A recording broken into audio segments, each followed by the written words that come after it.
اللہ الرحمن الرحیم الف لام میم ذالک الکتاب لا ریب فیہ ھدی للمتقین۔ محترم حضرات و خواتین، سب سے پہلے میں آپ تمام حضرات کی خدمات میں اس مبارک مہینے کی آمد پر مبارکبادی پیش کرتا ہوں۔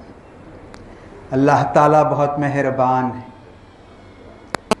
ہر سال یہ مہینہ ہم پر وہ لاتا ہے ہمیں غفلت کی نیند سے جگانے کے لیے، کیونکہ آج ہمارے مسائل بہت بگڑے ہوئے۔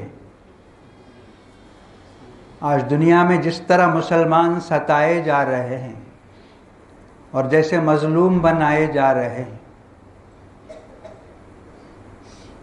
اس کا اندازہ وہی لوگ کر سکتے ہیں جو حالات حاضرہ سے باخبر ہیں۔ تو رمضان کا مہینہ صرف ہمارے دین کو بنانے کے لیے نہیں بلکہ دنیا کو بھی بنانے کے لیے اور ہمارے مسائل کو سلجھانے کے لیے، ہمارے نصیب اور مقدر کو جگانے کے لیے مبارک مہینہ آتا ہے۔ تو میں اس لیے سب سے پہلے مبارکباد دیتا ہوں اور یہ بتاتا ہوں کہ یہ مبارک مہینہ، اس کے ہر لمحے کی آپ قدر کیجئے، احترام کیجئے اور ایک فہرست بنا لیجئے، لیسٹ بنا لیجئے۔ آج ہمارے پاس کیا نہیں ہے، ہم کس کس چیز سے محروم ہیں، اور دنیا ہمارے بارے میں کیا کہتی ہے، کیا سوچتی ہے، اور اس کی پلاننگ کیا ہے اور اس کا منصوبہ کیا ہے، یہ سب آپ سوچ لیجئے۔ تو ہمیں اپنی زندگی بنانے اور سنوارنے کے لیے اور اللہ تعالیٰ سے مانگنے کے لیے جتنی چیزوں کی ضرورت ہے اس کی ایک فہرست بنائیے۔ اگر آپ دماغوں میں نہیں بنا سکتے تو کاغذ میں آپ تیار کیجئے کہ ہمیں اپنے رب سے یہ سب مانگنا ہے۔ تو یہ رمضان کا مہینہ اس سال بہت ہی خوشی کی بات ہے کہ ساری دنیا میں، ساری اسلامی دنیا میں آج ہی یہ شروع ہو رہا ہے، ورنہ ہمیشہ فرق ہوتا، کبھی ایک دن آگے کبھی ایک دن پیچھے، اس قسم کا فرق ہوتا۔ اور ضرورت اس بات کی ہے کہ پوری امت ایک ہو۔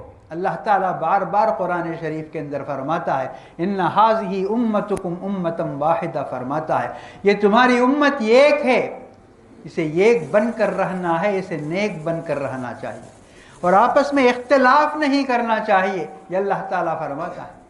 اختلاف کا نتیجہ کیا ہوگا، انجام کیا ہوگا اور اس کے خطرات کیا ہیں، یہ سب اللہ تعالیٰ نے بتایا۔ تو یہ کتاب جسے آپ سنیں گے، جس کا مطلب جاننے کی کوشش کریں گے، بات اگرچہ بہت لمبی ہوتی ہے لیکن پھر بھی تھوڑی تھوڑی بات اگر ہم سمجھنے کی کوشش کریں گے اور اس پر عمل کریں گے تو اس کا فائدہ ہم اپنی زندگیوں میں ضرور دیکھیں گے۔ یہ قرآن شریف جسے آپ نے یہ ایک رات آج سنا، یہ 23 سالوں میں نازل ہوا، مکمل ہوا 23 سالوں میں۔ اس کی پہلی وحی مکہ مکرمہ کا ایک پہاڑ ہے جبل نور، اس میں ایک غار ہے، اس غار حرا میں اللہ کے رسول صلی اللہ علیہ وسلم پر یہ کتاب نازل ہوئی۔ رمضان ہی کا مہینہ تھا، 21 تاریخ یا 24 تاریخ تھی، اس میں اختلاف ہے، بہرحال انگریزی تاریخ میں اختلاف نہیں ہے۔ 10 اگست کو نازل ہوئی پہلی وحی، جس میں 5 آیتیں تھیں۔ تو یہ پورا قرآن شریف 23 سال میں مکمل ہوا اور آپ انشاءاللہ اسے 29 یا 30 دنوں کے اندر سماعت فرمائیں گے۔ آپ کو یہ جاننے کی ضرورت ہے کہ اس کے اندر کیا ہے، اور رمضان کا مہینہ کن خصوصیتوں کا حامل ہے یہ بھی آپ کو جاننا چاہیے۔ صرف ایسا نہیں ہے کہ رمضان کا مہینہ آتا ہے ہم روزہ رکھ لیتے ہیں، تراویح پڑھ لیتے ہیں اور اعتکاف میں بیٹھنے والے اعتکاف میں بیٹھ جاتے ہیں اور خیرات و صدقات کرنے والے خیرات و صدقات کر دیتے ہیں اور پھر رمضان کا مہینہ ختم ہو جاتا ہے اور یہی چیزیں ہمیں یاد رہ جاتی ہیں، باقی رہ جاتی ہیں، ایسے نہیں ہے۔ اس رمضان کے مہینے کی قدر کیجیے۔ قدر کرنے کی صورت یہ ہے کہ آپ یہ سمجھ لیجئے کہ شاید ہماری زندگی کا یہ آخری رمضان ہے، اسے سوچ لیجئے، کیونکہ موت زندگی سے بہت قریب ہے۔ علی رضی اللہ تعالی عنہ نے فرمایا کہ ہر آنے والی چیز انسان سے قریب ہے فرمایا، لیکن موت سب سے زیادہ قریب ہے فرمایا۔ کل آت قریب والموت من کل ذاک اقرب فرمایا۔ آپ دیکھ سکتے ہیں گزشتہ رمضان میں جو لوگ تھے اس کا ایک حساب آپ لگائیے، حضرات میں کون ہے، خواتین میں کون نہیں ہے، ان کا آپ حساب کیجئے۔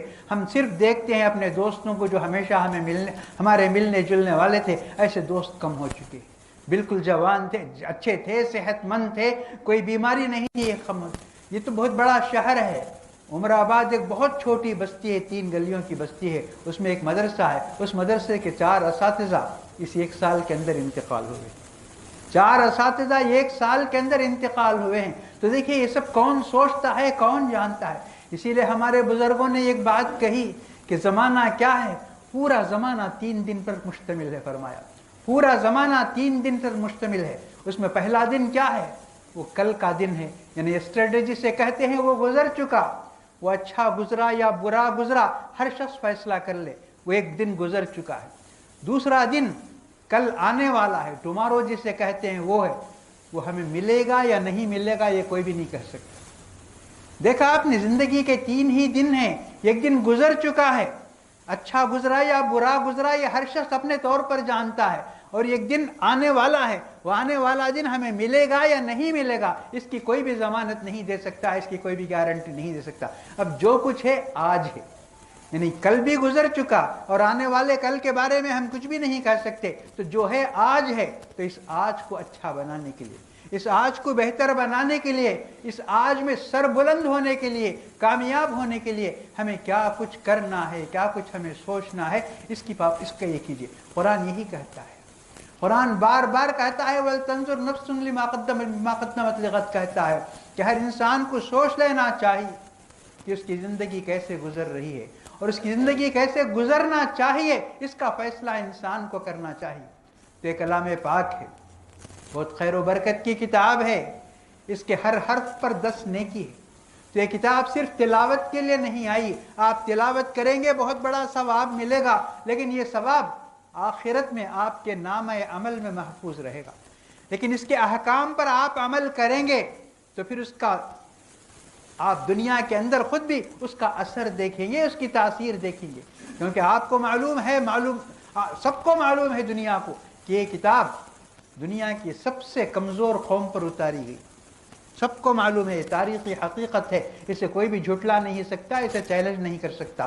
قرآن جس قوم پر نازل کیا گیا، دنیا ان کو دیکھ کر ہنستی تھی، ان کا مذاق اڑاتی تھی، وہ جاہل تھے، بدو تھے، گنوار تھے، حبشی تھے، وحشی تھے، ساری برائیاں ان کے اندر تھیں، کوئی قانون نہیں تھا، نظم و نسق نہیں تھا، کچھ بھی نہیں تھا۔ اس قوم پر یہ قرآن نازل ہوا، اور دیکھتے ہی دیکھتے وہ ساری دنیا کے امام بن گئے، ساری دنیا ان کے پیچھے چلنے لگی، اسی قرآن کی وجہ سے۔ اللہ تعالیٰ نے یہ بتایا، وعدہ ہے اللہ تعالیٰ کا، یرفع بہ اقوام ویضع بہ آخرین، فرمایا اس کتاب کو تم معمولی نہ سمجھو، اسی کتاب کے ذریعے قوموں کی قسمت اونچی ہوتی ہے، قوم بہت آگے جاتی ہے اسی کے ذریعے، اور یہ کتاب رہنے کے باوجود اگر قوم اس کے احکام پر عمل نہیں کرتی ہے تو پھر وہی قوم جو بلندی پر تھی پستی پر مارتی جاتی ہے۔ یہ فرمایا اللہ کے رسول صلی اللہ علیہ وسلم نے، اور دنیا گواہی دیتی ہے کہ ایسا ہوا۔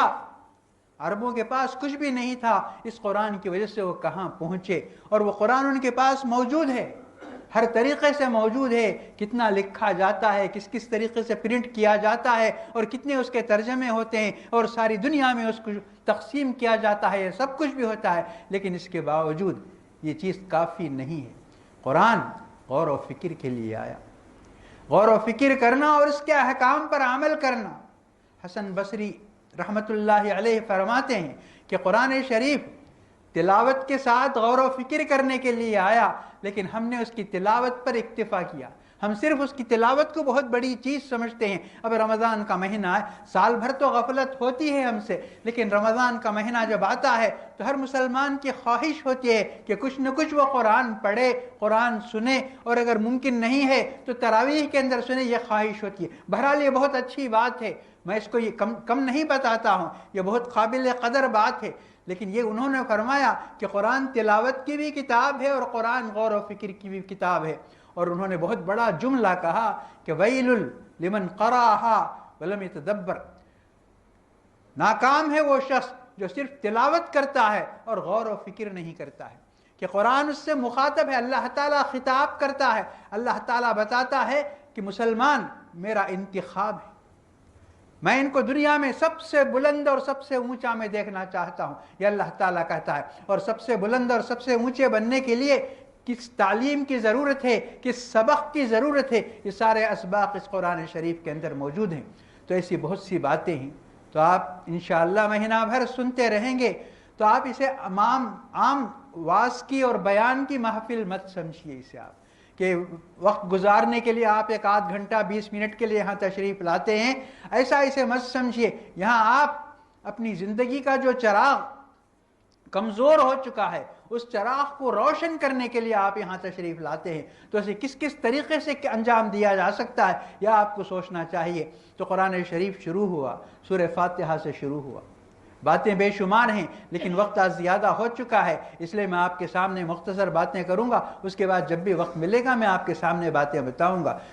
اسلام ساری دنیا کا مذہب ہے، ساری دنیا کے لوگوں کے لیے ہے اور قیامت تک کے لیے ہے۔ اس کی سب سے بڑی دلیل کیا ہے؟ الحمدللہ رب العالمین، یہ سب سے بڑی دلیل ہے کہ پروردگار جتنے جہان ہیں، دنیا یہی نہیں ہے جو ہمیں نظر آتی ہے۔ عالمین فرماتا ہے اللہ تعالیٰ، یہ ایک عالم ایک دنیا ہے۔ عالمین فرماتا ہے بے شمار دنیایں ہیں، ان تمام دنیاؤں کو پالنے والا اللہ تعالیٰ ہے۔ اور وہ کیا ہے؟ رب العالمین ہے، سب کو پالتا ہے، اور وہ بڑا رحم کرنے والا ہے اور بہت مہربانی کرنے والا ہے، کیونکہ دنیا اس کی مخالفت کرتی ہے، اس کے احکام کی خلاف ورزی کرتی ہے، اس کے قانون کے مطابق نہیں چلتی، اس کے باوجود وہ ان کو معاف کرتا ہے، معافی دیتا ہے۔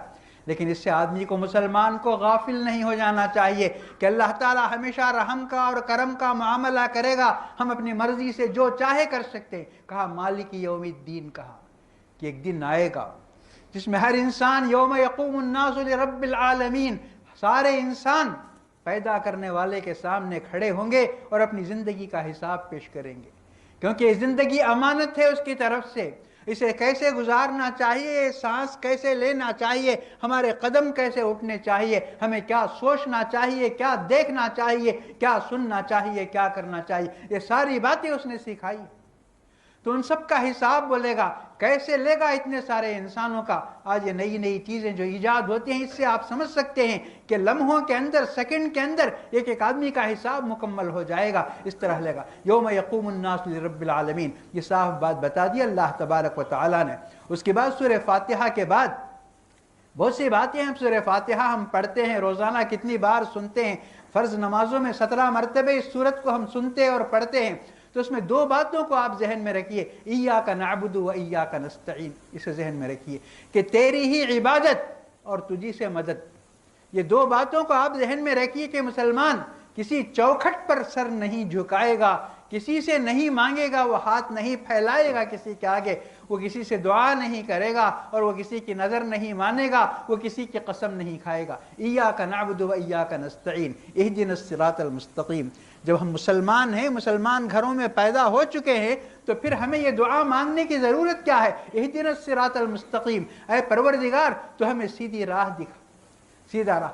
تو دیکھیے راستہ کیا ہے، آدمی تھوڑی تھوڑی دیر میں اپنے خیالات میں، اپنے سوچ میں، اپنے عمل میں، اپنے ارادے میں بدل جاتا ہے۔ اس لیے اسے بار بار اللہ تعالیٰ کی بارگاہ میں کھڑے ہو کر، اس کے دربار میں کھڑے ہو کر مانگنا پڑتا ہے، اہدنا الصراط المستقیم، جو سیدھا راستہ ہے، جسے تو پسند کرتا ہے، جس پر چلنے والوں کو تو انعام دیتا ہے، وہ راستہ ہمیں دکھا، اور جس پر چلنے والوں کو تو جن سے ناراض ہوتا ہے، جو اس راستے میں ہٹ جاتے ہیں، ان کے لوگوں سے بچا دو۔ اس کے بعد سورہ بقرہ شروع ہوتی ہے، اسی کی ایک آیت میں نے آپ کے سامنے پڑھی اپنے درس کو شروع کرنے کے لیے۔ اللہ تبارک و تعالیٰ فرماتا ہے، یہ اللہ کی کتاب ہے، ذالک الکتاب، یہ کتاب انسانوں کی کتاب نہیں ہے، یہ کتاب پیغمبر کی بھی کتاب نہیں ہے، یہ کسی فلسفی کی کتاب نہیں ہے، یہ اللہ کی کتاب ہے، لا ریب فیہ، اس میں کسی قسم کا شک نہیں ہے، شبہ نہیں ہے، یہ اللہ کی کتاب ہے۔ اس کے لیے آپ کو خود اس کتاب کے اندر ہزاروں دلائل ملیں گے، اور آپ اپنے ماحول کے اندر، اپنے معاشرے کے اندر، اپنی سوسائٹی کے اندر بھی دیکھیں گے کہ یہ اللہ کی کتاب ہے۔ ذالک الکتاب لا ریب فیہ، یہ اللہ تعالیٰ کی کتاب ہے، اس میں کسی کو، عالم کو بھی، جاہل کو بھی، پڑھے لکھے آدمی کو بھی شبہ نہیں ہونا چاہیے کہ یہ اللہ کی کتاب نہیں ہے۔ اس کے بعد فرمایا ھدی للمتقین، فرمایا ھدی للمتقین کا معنی کیا ہے؟ سیدھی راہ ان لوگوں کو ملتی ہے جو پرہیزگار بننا چاہتے ہیں، جو پاکیزہ زندگی بسر کرنا چاہتے ہیں۔ تو یہ بہت صحیح بات ہے، اصولی بات ہی ہے۔ ڈاکٹر بھی یہی کہے گا، اپنے بیمار سے یہی کہے گا، اگر تم صحت چاہتے ہو تو میرے ان اصولوں پر اور میری ان دواؤں کو استعمال کرو اور میرے ان اصولوں کو اختیار کرو، تبھی تم کو صحت ملے گی۔ صرف دوا کھانے سے تم کو صحت نہیں ملے گی۔ میری تمام باتوں، میری ہدایتوں اور میری رہنمائی کو، اور میں جو چیز کہتا ہوں یہ چھوڑنا پڑے گا تمہیں، ان سب پر جو عمل کریں گے انہی کو صحت ملے گی۔ تو بالکل اللہ تعالیٰ بھی یہی فرماتا ہے، ھدی للمتقین، کیونکہ کچھ لوگ یہ کہتے ہیں کہ صرف متقی کے لیے ہدایت ہے، عام انسان کے لیے ہدایت نہیں ہے، یہ ان کی سمجھ کی کمی ہے۔ اللہ تعالیٰ یہ فرماتا ہے جو بھی سیدھی راہ پر آنا چاہتا ہے اس کے لیے اس میں ایک روشنی ہے، اس کے لیے اس میں ہدایت ہے، اس کے لیے رہنمائی ہے، اور اگر کوئی نہیں چاہتا سیدھی راہ پہ آنا تو اس کے لیے کوئی بھی کچھ بھی نہیں کر سکتا۔ اس کی مثال آپ دیکھ سکتے ہیں، رسول اللہ صلی اللہ علیہ وسلم کے چچا ابو طالب تھے۔ ابو طالب نے آپ کی کس طرح حفاظت کی، کیسے پرورش کی، آپ کے لیے ہمیشہ وہ جان دینے کے لیے تیار رہتے تھے، کتنے انہوں نے تکلیفیں اٹھائی رسول اللہ صلی اللہ علیہ وسلم کا ساتھ دینے کے، لیکن اس کے باوجود ہدایت ان کو نصیب نہیں ہوئی۔ تو ہدایت جو لوگ چاہتے ہیں تو ان کو پہلے طے کر لینا ہے کہ ہمیں سیدھی راہ اختیار کرنا ہے، وہی راستہ جو اللہ تعالیٰ پسند کرتا ہے اور جس کی رہنمائی اس کے رسولوں نے بتائی ہے، اس راستے پر ہمیں چلنا ہے۔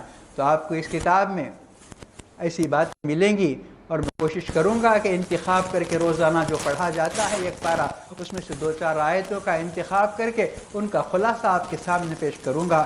یہ صرف وقت گزارنے کے لیے نہیں ہے یہ، بلکہ بہت غور و فکر کے لیے ہے اور اپنی زندگی کو بدلنے کے لیے ہے۔ اور آج ضرورت ہے آپ جان لیجیے، آپ جانتے ہیں آپ کہ مسلمان کہیں بھی ہوں ان پر کیا گزرتی ہے، آپ دیکھ لیجیے، ہر شخص ان کا دشمن ہے، مسلمان کا دشمن سب ہے۔ ہمارے ملک کے اندر بھی آپ دیکھ سکتے ہیں، باہر بھی دیکھ لیجیے، آپ اخبار پڑھیے، آپ دیکھتے ہوں گے ٹی وی میں اور دوسری چیزوں میں دیکھتے ہوں گے آج فلسطین میں کیا ہو رہا ہے، سینکڑوں آدمیوں کو لمحوں کے اندر کچل کے رکھ دیا جاتا ہے۔ شام سیریا کے اندر کیا ہوتا ہے آپ یہ دیکھیے، عراق کے اندر کیا ہوتا ہے، افغان کے اندر کیا ہوتا ہے، لیبیا کے اندر کیا ہوتا ہے، کون مرتا ہے آپ یہ دیکھیے، کس کی جان جاتی ہے۔ حالانکہ اللہ تعالیٰ نے فرمایا کہ ہم تمہیں سب سے اونچا دیکھنا چاہتے ہیں، ساری دنیا تمہارے پیچھے چلے اور تمہارے احکام پر عمل کرے اور ان کو روشنی تمہاری باتوں سے اور تمہارے کاموں سے ان کو ملے، یہ اللہ تعالیٰ قرآن کے اندر بتاتا ہے۔ لیکن آج دنیا میں کیا ہو رہا ہے آپ دیکھیں، ان تمام حالات کو اپنے سامنے رکھ کر آپ رمضان کو کی پوری قدر کیجئے اور اس کا احترام کیجئے، اس کے اندر جتنے احکام ہیں اور جتنی تعلیم ہے اور جتنے مسائل ہیں، ان سب کو اختیار کرنے، اپنانے اور اس کے مطابق زندگی بسر کرنے، اپنے اندر ایک تبدیلی لانے کی آپ فکر کیجئے۔ ایک تبدیلی کی ضرورت ہے، اس تبدیلی کے بغیر مسلمان کامیاب نہیں ہو سکتا، مسلمان باعزت نہیں ہو سکتا، مسلمان سربلند نہیں ہو سکتا۔ میں اللہ تبارک و تعالیٰ سے دعا کرتا ہوں کہ اللہ تعالیٰ مجھے، آپ سب کو اور دنیا کے تمام مسلمانوں کو سب سے پہلے متحد بنائے، متفق بنائے، نیک بنائے اور ایک بنائے، اور ہم سب کو اللہ اور اللہ کے رسول کی تمام باتوں کو سننے، عمل کرنے اور ان کے مطابق زندگی بسر کرنے کی توفیق اور سعادت نصیب فرمائے۔ السلام علیکم ورحمۃ اللہ وبرکاتہ۔